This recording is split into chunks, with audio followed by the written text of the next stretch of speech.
ሄሎ ጤና ይስጥልን። አብሮ ይስጥልን። አቤት ማን እንበል? እኔ ከዚሁ ከአዲስ አበባ ነው የምደውለው። የእናንተ የእምነት ተቋም አባል መሆን ፈልጌ ነበር። ይቅርታ ድገመው እስኪ። የእናንተ የእምነት ተቋም አባል መሆን ፈልጌ ነበር።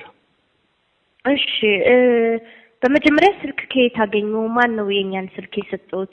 አንድ ጓደኛ ነበረኝና ማለት የደረሰብኝን ነገር አጋጣሚ እንደ ጓደኛ ሳጫውተው የእናንተን ስልክ ሰጠኝና ሞር ዲቴል እነሱን አውራቸው አጭር አቋራጭ መንገድ አለ በሚል የእናንተን ስልክ ሰጠኝ። እባክህን ስምህን ትነግረኝ? የኔ ስም ለጊዜው ቢቆይሽ ችግር አለው?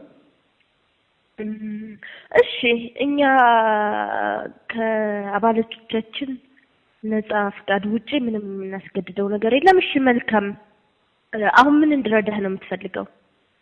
ከጂ ያጣሁትን ሀብት ንብረት መመለስ ፈልጋለሁኝ። ሞር ደግሞ እነሱ ጋር አማራጭ አለ፣ እሱም የተጠቀመበት መንገድ ስላለ ምናልባትም እኔ በሄድኩበት አማራጭ መንገድ ሄደ ያጣውን ነገር ማግኘት ትችላለህ ብሎኝ ነው። እና እንዴት ነው መስፈርቱን ብታብራሪልኝ?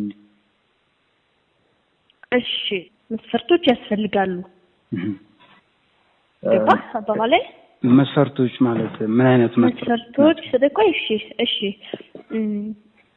ስንት አመትህ ነው? 27 አመቴ ነው። ኦኬ 27 ሆንክ ማለት ልጅ አለህ? አግብተሃል? አላገባውም። አስፈላጊ ነው እሱ? አዎ ለምሳሌ ልጅ የለኝም ብለሃል። እሺ ላትወልድ ትችላለህ፣ ምናልባት በጉድፍቻ ልጅ ምናምን።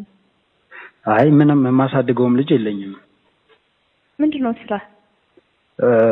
በግል ስራ ላይ ነበር ተሰማርቼ የነበረው።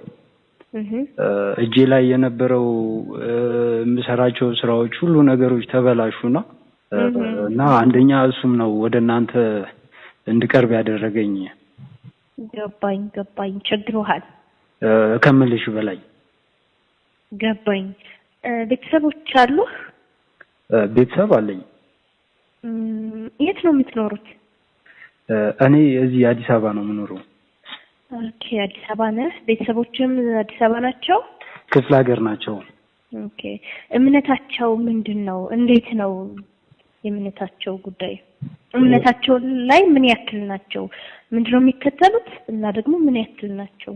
የነሱ እምነት አስፈላጊ ነው? እኔ አይደለው የእናንተ አባል መሆን የምፈልገው? አይ አንዳንዴ ከባህል አንፃርና ከቤተሰብ ጭቆ